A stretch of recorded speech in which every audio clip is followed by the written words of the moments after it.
tranquilidade para levantar a cabeça e fazer aquele lindo lançamento ali pro Mariano, ou a facilidade que o Zarate tem na entrada da área para dar um toque de calcanhar e criar esse gol que a gente está vendo aí. Então, tem coisa que não está arrumada. Não está arrumada. E aí é postura dos jogadores, mas também é trabalho do técnico. Inclusive, garantir que a postura dos jogadores seja melhor. Então eu acho que tem os dois lados. É muito difícil realmente jogar sem dois jogadores que eram tão fundamentais para o funcionamento da máquina. Esse é o ponto em que eu o absolveria. Mas os comportamentos sem bola do Flamengo estão muito problemáticos.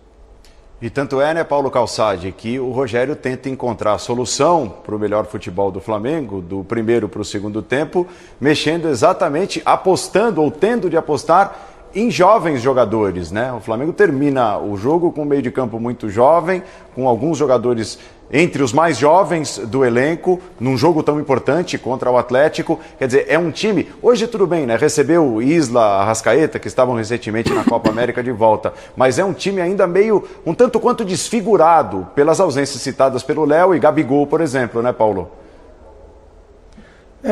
Paulo, tem uma situação aí muito difícil no Flamengo, né? O culpado de tudo é sempre o Rogério, embora ele não possa ser absolvido de tudo. Mas hoje, aquela ideia de Flamengo que ele conseguiu criar e ganhar o Campeonato Brasileiro com ela, que ele manteve. Você perguntar para o Rogério qual é teu time, ele vai falar. Do meio de campo para frente tem Diego, Gerson, já era, tem Everton, Arrascaeta, o Bruno e o Gabigol. Esse é o Flamengo que ele idealizou e conseguiu fazer jogar. E que ele imagina, ele quer, porque é o Flamengo de posse, que procura amassar os adversários. O que ele tinha de ruim nesse Flamengo? Que não funcionava. Defensivamente não era uma grande equipe. E esses problemas o Flamengo tem sofrido com isso. Agora ele perde, apesar dos problemas defensivos, ele conseguia de certa forma, na verdade era um equilíbrio pela agressividade que gerava com este formato que ele criou. Compensava uma defesa ruim, mas também não dá para viver assim. Tem dia que você não vai conseguir. Agora, ele teve a defesa com problemas e não conseguiu encontrar aquele time no centro do campo, que tem o Ilharão, começa o Arão como volante, João Gomes, um lado esquerdo que passa Michael, que o Arrascaeta circula mais, né, do que...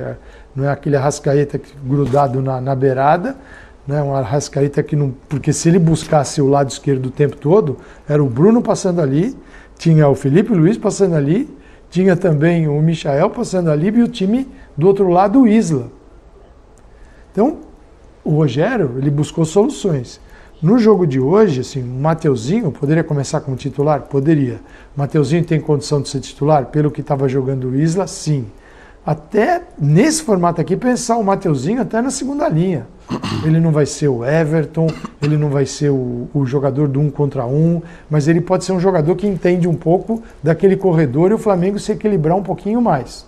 Pode. Agora, esses problemas vão conviver com o Rogério. E quando ele tiver o Flamengo ideal, a gente conversou muito isso, eu, o Birner, ontem, comparando a Palmeiras. Palmeiras, você não sabe como joga, mas todas as formas... Ele já ganhou num formato e agora está se construindo outro. O Flamengo tem um formato que o Rogério pensou. Sem aqueles 11 começa a ter problemas. E ninguém ganha brasileiro assim. Não ganha brasileiro assim. E o Palmeiras, o Abel já viveu esses dias de Rogério Ceni. Depois de Libertadores. Agora é o líder do campeonato. Mas a conta do Rogério está ficando pesada. O Palmeiras, só para fazer uma comparação, o Palmeiras, só para o torcedor entender o que a gente discutiu, eu e o professor Calçade ontem, e a gente concordou, o Palmeiras já ganhou, já atuou em 5-3-2, 5-4-1, 3-4-3, 4-1-4-1, 4-2-3-1, 4-3-3, só para citar alguns sistemas, todos bem encaixados. Todos bem encaixados. E o tempo de trabalho do Abel e o tempo do Rogério são parecidos. Né? O trabalho tático do Palmeiras é um trabalho muito mais completo, pleno, que o trabalho do Flamengo. E eu acho que esse elenco do Flamengo pode oferecer mais. Eu entendo perfeitamente a queda de rendimento por causa dos desfalques. Eu concordo com o Rogério sobre isso. Mas também, quando tinha o time inteiro, o time ganhava o jogo muito mais por conta das individualidades várias vezes.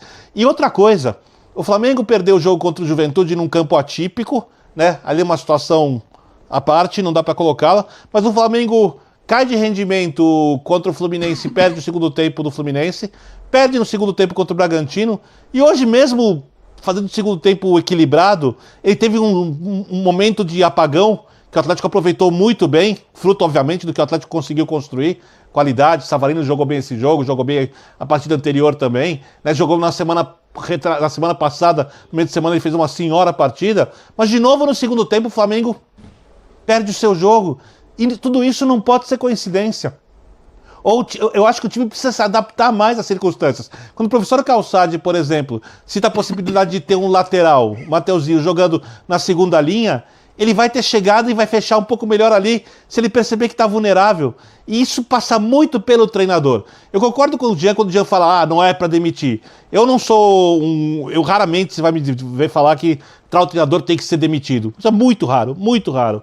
Agora, eu acho também que essa resposta tem que vir do mercado, né? Você olha o mercado atual de técnico, você fala, não, vai trocar para quê?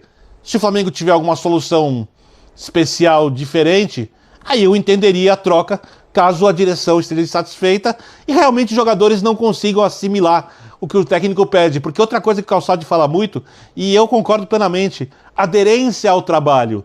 Às vezes o técnico pede coisas que não acontecem 1, 2, 3, 4, 5 vezes. Até quando vai isso? Então, você espera, por exemplo, do Flamengo um grande crescimento de agora em diante? Ou porque o Flamengo vá na próxima rodada jogar melhor e evoluir? Se você não espera isso, você precisa olhar para o técnico com ressalvas. Talvez não demiti-lo. Não acho que esse seja o caso. Mas você precisa olhar de um jeito crítico e pensar olhando também para o mercado, Jean.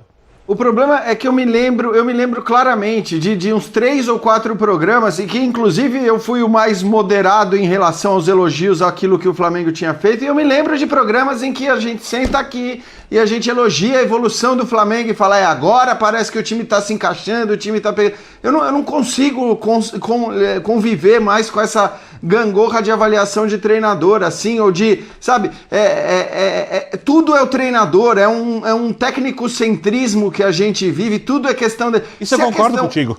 Acho que assim, se a questão é física, se o time cai no segundo tempo, será que isso é só o treinador também? Será que a gente vai ter que olhar sempre apenas para o treinador? Se um jogador de repente passa a render mal de uma hora para outra, com diferenças notáveis em relação ao que vinha acontecendo e o que acontece agora, será que isso é tudo culpa do treinador? Eu não sei, eu acho que assim, não existe um lugar no mundo em que a gente atribua